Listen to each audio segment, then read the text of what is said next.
Brett, it's that time of year again where we're looking ahead for the new series of football games. We've got Pro Evo Soccer 17 and FIFA 17. You've played both, you've been hands-on with both. I'm really excited to know which is looking better.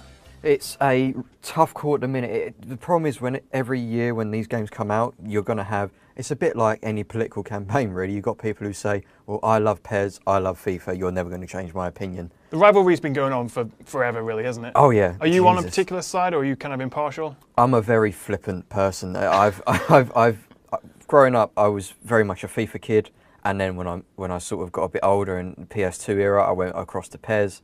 And then when FIFA reinvigorated itself in sort of 2008, 2009, I went back to FIFA. And then last year, I'll admit, I went back to PES because they did so much that was, you know, a massive improvement. They sort of overhauled their engine. They come out with the Fox engine. It ran so much better. It played a great game of football. So now I'm sort of leaning back towards PES. And from what I played this year, I think I'm going to stick with PES once again. So what are the headline features of both games? Is it true that FIFA 17 is going to be running the Frostbite engine? Yeah. The hands-on that we had, FIFA and EA spent a lot of time telling us what's new, and there is so much new in FIFA 17. So yeah, as you said, for the starters, we've got the Frostbite engine. They've dropped the Ignite engine. Has it made a difference? The version of the game that we saw was so early in its development, which really surprised me. It was really hard to tell any significant changes. I mean, they showed us stills of how this would improve. And for example, night lighting, they showed us pictures of Old Trafford under the floodlights in the rain, and it did look gorgeous. And then we saw pictures of players' faces. They admitted themselves that one of the criticisms is that a lot of characters had a bit of a dead behind the eyes look about them. Yeah, they've always had that though. Yeah, and now with the Frostbite engine, we're able to see a much more realistic look. They show Juan Mata's face. There's this technique called subsurface scattering, which means when light hits a character's face, I keep saying characters, they're not, they're players. This is real, goddammit, don't you question me. Their lighting will go beyond the skin, and you can see, and the players will, it won't just be their skeleton structure that will animate when they talk or when they react to stuff. Their muscles will also, you know, change, and you can really see it. But in the game itself, it was really hard to sort of engage and determine what this will mean. So how's that compared to your time with PES? It looks really, really good. And again, they are one step ahead of FIFA in the regard that they are in the second year of working on a new engine. It did look really good last year, and it seems like this year was much more about honing and refining. They've got much better lighting effects. Stadiums look really nice. But really it's all about the gameplay, isn't it? I mean, a lot of people still play like FIFA 12 or one of the older games because they just prefer how it feels. The gameplay is better. Have you experienced the new sort of gameplay mechanics in either of the new titles? Yeah, this is another interesting thing. There is so much new. I was really impressed with, you know, what they've done in both games. And the one problem I've had with FIFA compared to PES is that so much is new, but with FIFA they add complexity to the game, whereas with PES you'll get a lot of new features, but it's such a refinement, and it's much better in the way that they bring stuff in. You never feel like you're overburdened with new information. So for example, with FIFA, they've completely renovated set pieces. So a new example would be penalties. So now, before you take a set piece, you can change the position of the player. You can edit his run up. You can control whether you want to sprint towards the ball like Steven Gerrard and take the penalty. You can saunter up like Pirlo or Neymar. Problem is, when it comes to actually making that happen on the controls, it's ridiculous. To start a penalty, you flick the left stick. That is to control his run up towards the ball. You then press the shoot button, which will then change the left stick to aiming at the goal.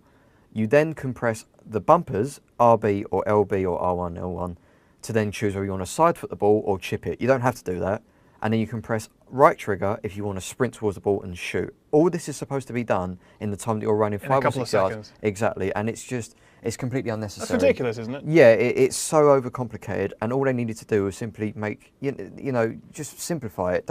You're trying to make it better, but you're simply making finger twister on the controls. And you compare that to PES, for example, they make it so that all the improvements are on the players. So for example, I was playing as Atletico Madrid against Arsenal.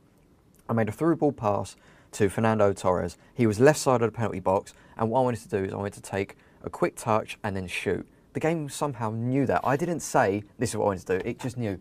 So the ball comes through to Torres, he lets it run past him, steps over the ball with a step over, controls it with his instep of his right foot, and then smashes it with his left foot. And that is just it's such a beautiful thing to see, and it's so simple that you just think, That's what I want. That was what I was thinking, and it manifested into the control, and I didn't have to press 7 buttons for it to happen.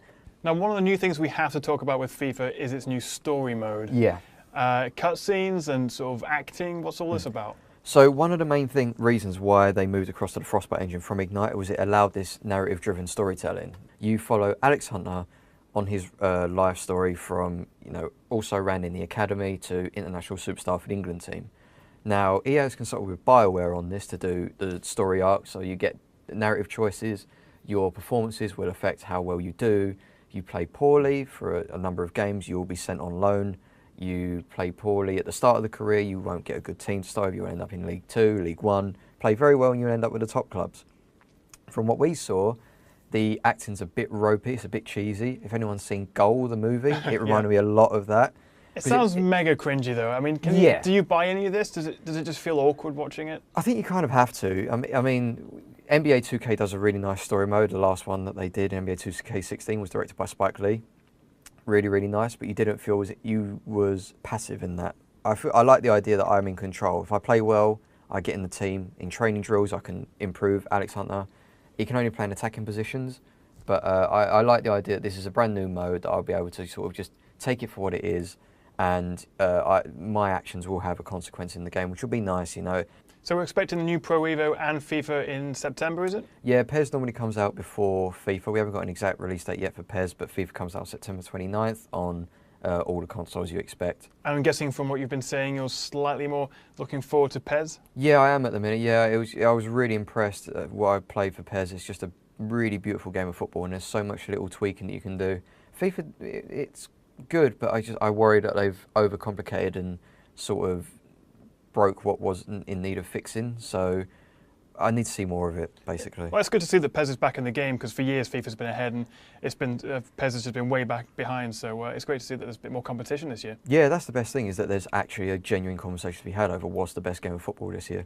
That sounds great. Thanks very much for joining me, Brett, and you can find out more about Pro Evo and FIFA on trustedreviews.com.